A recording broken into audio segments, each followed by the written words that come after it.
Assalamualaikum warahmatullahi wabarakatuh. Nama saya Eva Nur Hasanah, CGP Angkatan 4 Kota Pekanbaru dari SMPN 37 Pekanbaru. Kali ini saya akan merefleksikan bagaimana pembelajaran setelah melakukan kolaborasi tentang pengambilan keputusan sebagai pemimpin pembelajaran.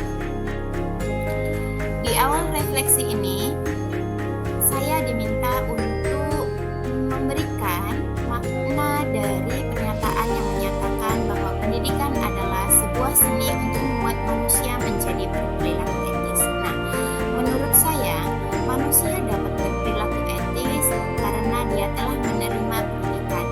Sehingga apabila manusia itu berada dalam suatu kelompok, maka etika yang keluar dari perilakunya adalah merupakan cerminan pendidikan yang diperolehnya ketika dia di rumah. Sehingga apabila terjadi perubahan tingkah laku dari manusia tersebut setelah melalui suatu alur pendidikan baik di sekolah ataupun di tempat lain, maka perubahan tersebut merupakan sebuah karya dari pendidikan yang berhasil.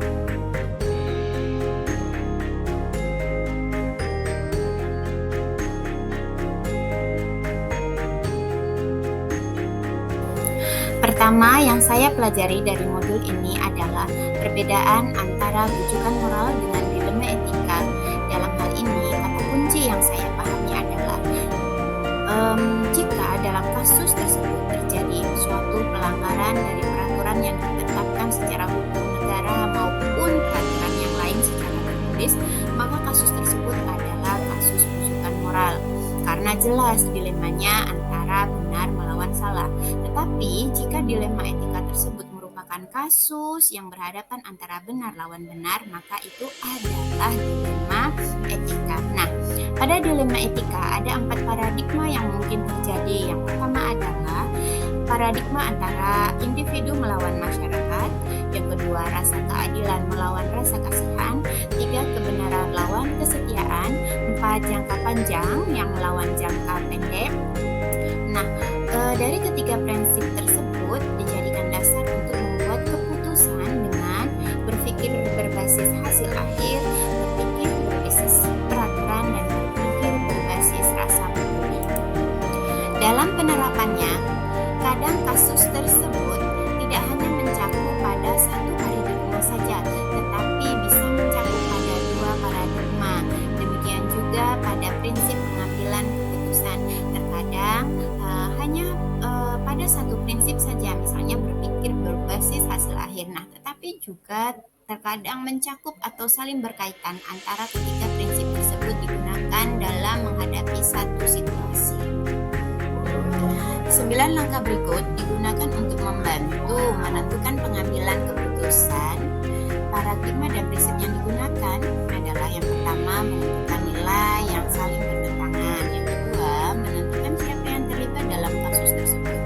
Kemudian, mengumpulkan fakta-fakta yang relevan dalam kasus tersebut, yaitu apa-apa saja yang ditemui ketika kita sedang melakukan penelitian dari kasus tersebut, dalam pendalaman dari kasus atau situasi yang sedang terjadi. Kemudian 4, melakukan uji apakah benar atau salah dengan beberapa uji, yaitu uji ilegal, uji regulasi, uji intuisi, uji publikasi, uji panutan atau idola. Nah, uji panutan atau idola itu bisa panutan kita di rumah, bisa panutan kita di sekolah, ataupun idola yang memang Bapak Ibu idolakan.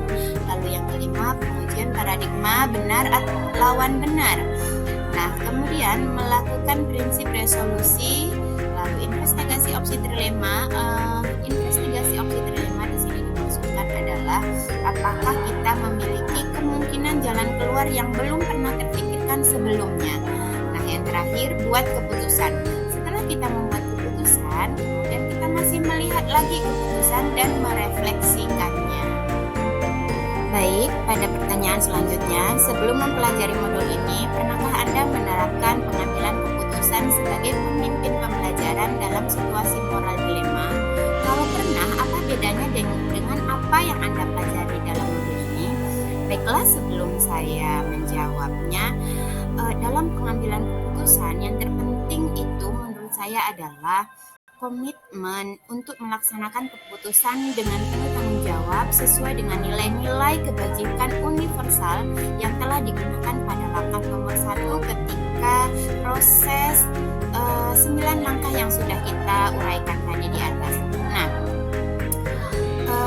sebelum mempelajari modul ini, saya pernah mengalami situasi atau kondisi dan menerapkan pengambilan keputusan. Karena hal ini berkaitan dengan tugas dan kewajiban saya sebagai guru ataupun saya sebagai individu di rumah dalam keluarga.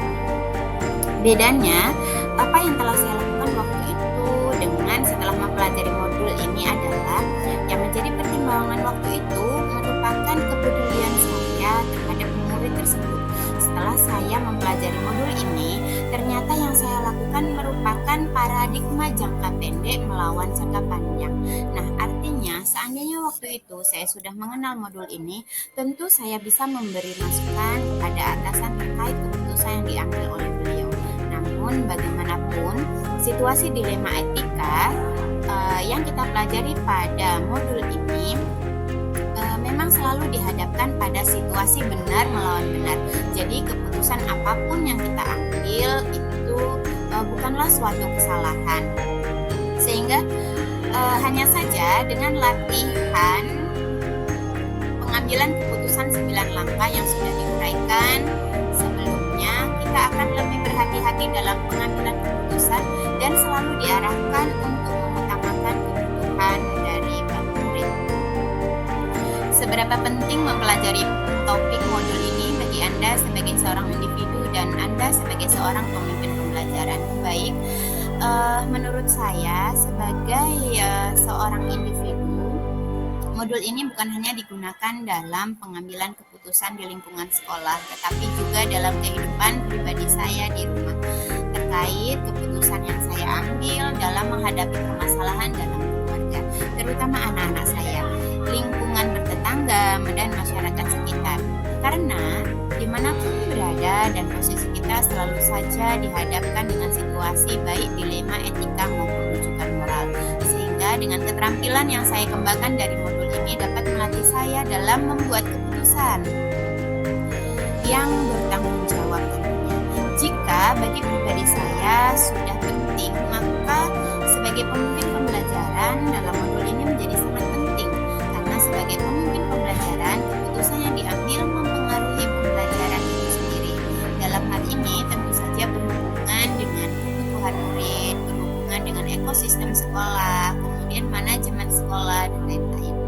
Nah, sehingga sangat penting sebagai pemimpin pembelajaran untuk mengasah dan menguasai pengambilan keputusan yang bertanggung jawab, terutama dalam hal dilema etika dan membedakan antara dilema etika dan rujukan moral, agar keputusan yang diambil dapat menjadi kebaikan bagi ekosistem sekolah dan sesuai dengan kebutuhan murid dengan profil pelajar Pancasila. Adakah nilai-nilai kebajikan yang ditanamkan oleh orang tua Anda atau bahkan kakek nenek buyut Anda yang menjadi karakter khas khusus untuk masyarakat di mana Anda tinggal? Bagaimana Anda sebagai seorang guru akan menggunakannya untuk membantu Anda dalam pengambilan keputusan? Baik, dimulai dari rumah, orang tua saya mengajarkan saya untuk jujur. Hal ini pula yang saya terapkan dan teruskan pada anak-anak saya di rumah. Di rumah saya mengajak anak-anak untuk menuliskan sendiri aturan yang kami sepakati bersama, namun ada kalanya anak-anak melanggarnya karena berbagai alasan. Saya meminta mereka untuk mengatakan yang sebenarnya tentang keputusannya yang berbeda dan tidak menaati aturan yang telah disepakati sebelumnya. Nah, kekuatan kejujuran mendorong anak-anak untuk tidak berbuat yang tercela, mendorong mereka untuk berkomunikasi dengan bahasa yang baik dan saling memaafkan.